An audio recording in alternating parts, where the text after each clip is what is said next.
ሰላም እንኳን ወደዚህ ሲስተም በሰላም መጡ። ወደዚህ ሲስተም መጀመሪያ ለመግባት ሎጊን የሚለውን ይነካሉ። በመቀጠል በዚህ ሲስተም ላይ ለመግባት አካውንት ሊፈጥሩ ስለሚገባ ሬጂስተር የሚለውን ይነካሉ።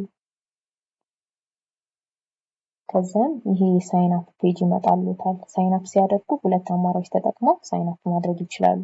መጀመሪያ ሳይን አፕ ዊዝ ቫይታል የሚለውን በመምረጥ የቫይታል መታወቂያ ቁጥሩን እዚህ ጋር በማስገባት የተወለዱበትን ቀን እዚህ ጋር በማስገባት መመዝገብ ይችላሉ። ሲጨርሱ ኮንቲኒው ብለው በቫይታል መታወቂያው ሳይን አፕ ማድረግ ይችላሉ።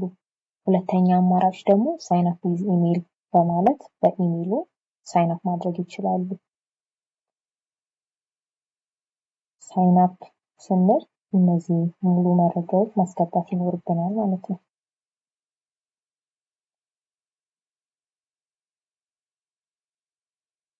እዚህ ጋር ኢሜላችንን እናስገባለን። ይሄ ኢሜል የሚሰራ ኢሜል መሆን አለበት።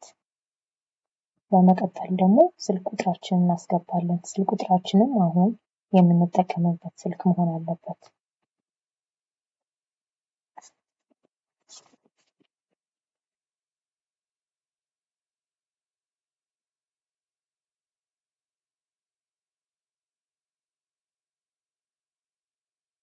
በመቀጠል ፓስዋርድ በሚለው ላይ የይለፍ ቃል እናስገባለን።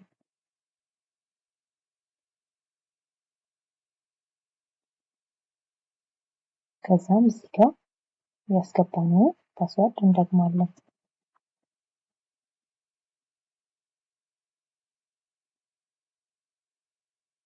ይሄን መረጃ አስገብተን ስንጨርስ መጨረሻ ላይ I agree to the terms and conditions የሚለውን ቼክ አድርገን ሳይን አፕ የሚለውን እንነካለን።